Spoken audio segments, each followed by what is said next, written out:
Hello, everyone.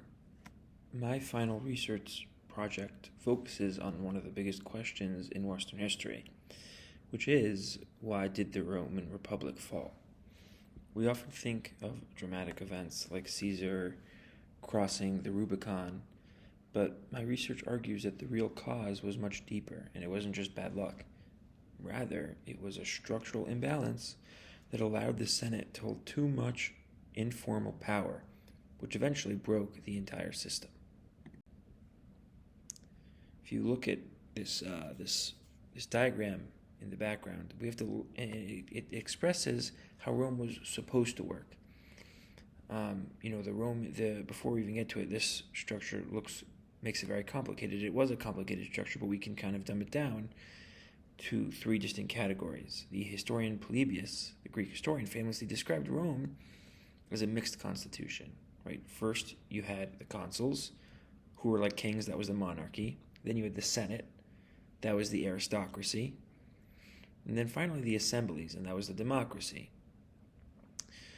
On paper, this was a perfect system of checks and balances, where no single branch could dominate the other. It's almost very similar to the American system, where you have the executive branch, the judicial branch, and the legislative branch, each one holding each other up and checking each other's power. So you have these, and this is what Polybius described. It was a perfect amalgamation of different types of government. It was supposed to work perfectly. In reality, it didn't really work like that. Right? Based on my research, I like to think of the Republic as a tree. Right? This is an oak tree I found on Google. It's very beautiful. But if you look at a tree, the consuls, which was the executive branch, they were like the branches. They were the ones most moving. They were the most apparent. Right? They were the most visible, out there ones fighting wars. They're visibly acting. So where would we put the Senate? The Senate, you could say, was the trunk. They didn't move much. They didn't actually do much. They weren't as dynamic, but they held the whole thing up. They were the roots. They kept the whole thing stable. And because they were the trunk, nothing else could survive without them. So the checks and balances were actually an illusion, and I'm going to explain why that was. Polybius, the historian we just saw explain that the three branches was a perfect amalgamation, even he, who admired Rome, noticed this imbalance. In Book 6 of his Histories, he points out that while the people technically had rights, the Senate controlled all the particular matters, is what he said, especially serious crimes and finances. He essentially asks, considering the Senate controls everything that matters, what part is actually left for the people? What's even left for the consuls? This suggests that even early on, the Republic was practically an oligarchy, and even though there were three branches, one of the branches, the Senate, controlled the important things. So the question is, why is it the fact that, they controlled monetary things, consuls controlled other things that were important? What is it that monetary control is what gave them so much power? So this is what brings me to my main argument. The researcher Richard Jankowski, a modern researcher, argues that the Senate's power was, as what he described, was power of the purse.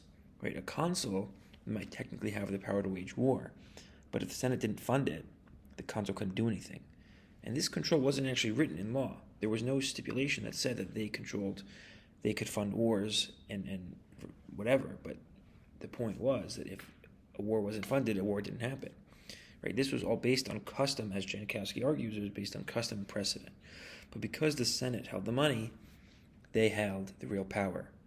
Right? And with that power comes control and leverage. Right? They had all leverage. And if you can basically blackmail, if you don't do what I say, I'm not going to fund you. This concentration of wealth and power on one unelected body is going to lead to disaster, and that's what happened. Right? If you look at this long quote here, you don't have to read the entire thing, but the Roman historian Sallust, in his Catiline Conspiracy, describes a moral decay. As he puts it, wealth was once considered an honor, and virtue was forgotten. Because the Senate controlled the finances, soldiers and citizens eventually stopped being loyal to the Republic and started being loyal to the generals who could pay them, leading directly to civil war. So, in conclusion, The Roman Republic didn't fall just because of one dictator or one bad decision. It was inevitable. The Senate's informal, unchecked control over finance created an oligarchy that couldn't sustain itself. The very institution designed to guide Rome became the reason for its collapse. Thank you.